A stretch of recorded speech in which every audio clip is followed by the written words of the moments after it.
The tipping point, Malcolm Gladwell. How little things can make a big difference. The most important thing in the Palmer ever found out is a distractor, though, came at the very beginning. Before Sesame Street was even on the air. It was the summer of 1969, and you were a month and a half from air date. Let's remember, we decided let's go for broke. Let's produce 5 full shows, 1 hour each, before we go to air, and we'll see what we've got. To test the shows, Palmer took them to Philadelphia, and over the third week of July showed them to crowds of preschoolers in 60 different homes throughout the city. It was a difficult period. Philadelphia was in the midst of the heat wave, which made children who were supposed to watch the show restless and inattentive. In the same week as well, Apollo 11 landed on the moon, and some children, understandably, seemed to prefer the historic moment to Sesame Street. Worst of all was the conclusion from Palmer's distractor. What he found, Lester says, almost destroyed us. The problem was that when the show was originally conceived, the decision was made that all fantasy element of the show is separated from the real element. This was done at the insistence of many child psychologists who felt that to fix fantasy and reality would be misleading to children. The Muppets then were omniscient with other Muppets.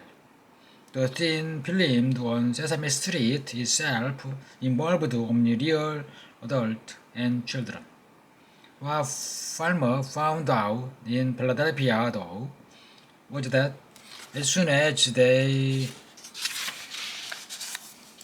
switched to the Sesame Street, the kids lost all interest.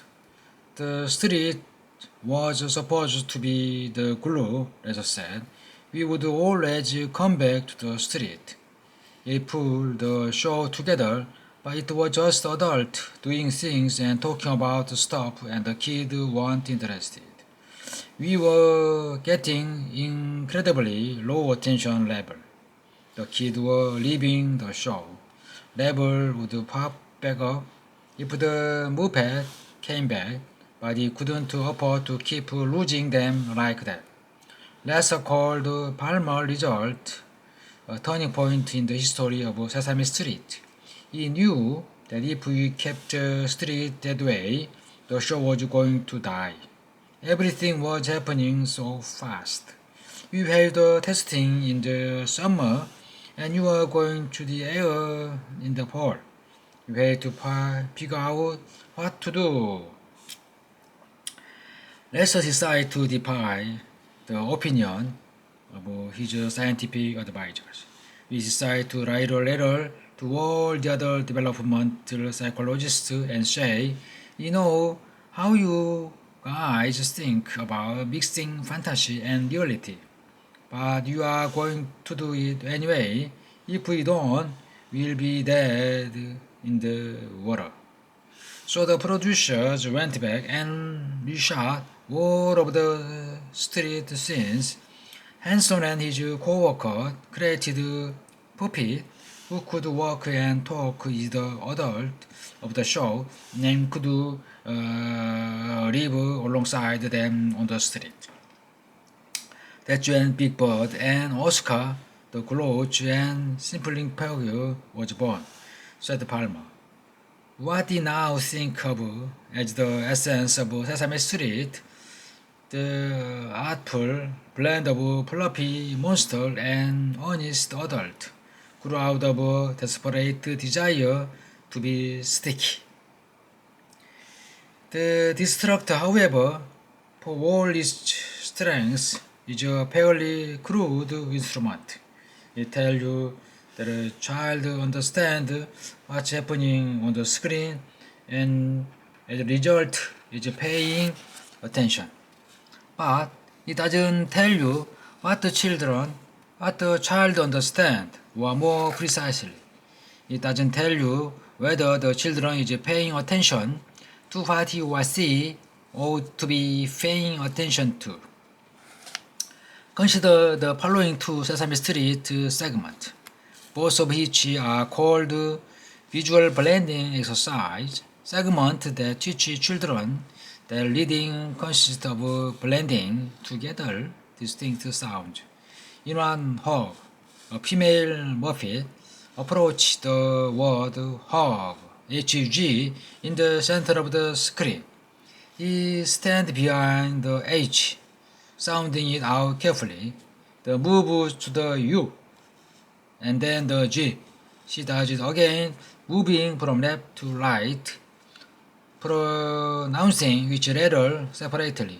Before putting the sounds together to say hug, as she does, the Muppet Hairy monster enters the repeat the word as well. The segment ends with the hairy monster hugging the delightful little girl Muppet.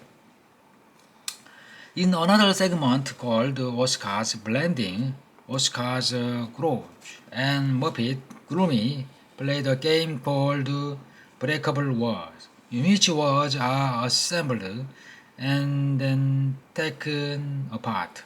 Oscar starts by calling for C, which pops up on the lower left corner of the screen.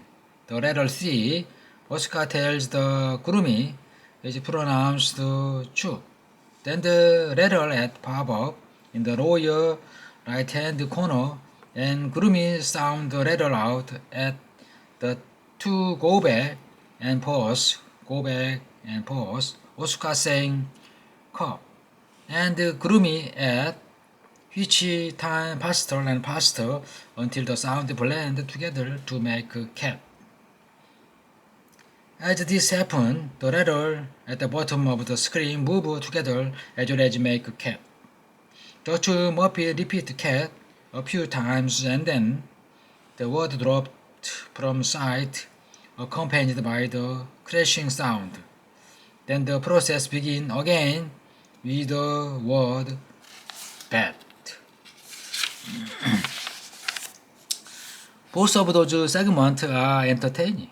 They hold children's attention. On the distractor, they score brilliantly. But do they actually teach the fundamental of reading? That's the much harder question. To answer it, the producer of Sesame Street in the mid-1970s called in a group of researchers at Harvard University, led by the psychologist named Barbara Flack, who was experimenting something called eye movement photography. Eye movement research is based on the idea that the human eye is capable of focusing on only a very small area on one time, what's called the perceptual span. When you read, you are capable of taking only about one keyword and then 4 characters to the left and 15 characters to the right at any one time. You jump from one of these chunks to another, pausing and fixating on them long enough to make sense of each letter. The reason we can focus clearly on only that much text is that most of the season on our eyes. The receptors, the process that we see, are clustered in a small region in the very middle of the retina called the fovea. That's why we move our eyes when we read. We can't pick up much information about the shape or the color or the structure of the word unless we focus our power directly on them. Just try, for example, to read this paragraph by staring straight away the center of the page. It's impossible.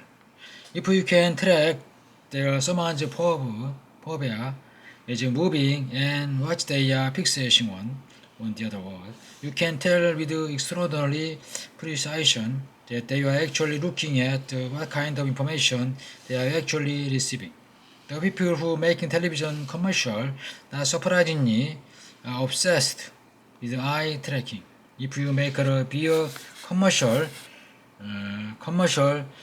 with a beautiful model, it would be really important to know whether the average 22-year-old male in your target audience fixate only on the model or eventual move to your can of beer. Sesame Street went to Harvard in 1975 for the same reason. When kids watched Oscar's blending or hug, were they watching and learning about the words? Or were they simply watching the Muppet? The experiment was conducted by 21 4 and 5-year-olds who were brought to the Harvard School of Education over the course of a week by their parents. One by one, they were sit in the antique barber's chair with a padded hardest about 3 feet away from the 17-inch color television monitor. A couple rest infrared eye view monitor was set up just off to the left. Carefully calibrate the track of the forward movement of each subject. What they found was the hug was a resounding success. 76% of all fixation were the latter. Better still, 83% of the preschool fixation on the latter in the left to right sequence, mimicking, in other words, the actual reading process. Oscar's blending, on the other hand, is a disaster. Only 35% of total fixation fell on the latter, and exactly 0% of the preschoolers read the latter from left to right. What was the problem? First, the latter shouldn't have been on the bottom of the screen because it almost all eye movement research demonstrates when it comes to television, people tend to fixate on the center of the screen. That issue, though, is really secondary to the simple fact that kids weren't watching the latter because they were watching Oscar. They were watching the model and not the letter and not the beer can. I remember Oscar's blending. Black said Oscar was very active. He was really making a fuss in the background, and the word is not close to him at all. He's moving his mouth a lot, moving his hand. He has a thing in his hand. There is a great deal of distraction. The kids don't focus on the latter at all because Oscar is so interesting. The kids don't focus on the latter at all because Oscar is so interesting. Oscar was sticky. The lesson wasn't. Ha!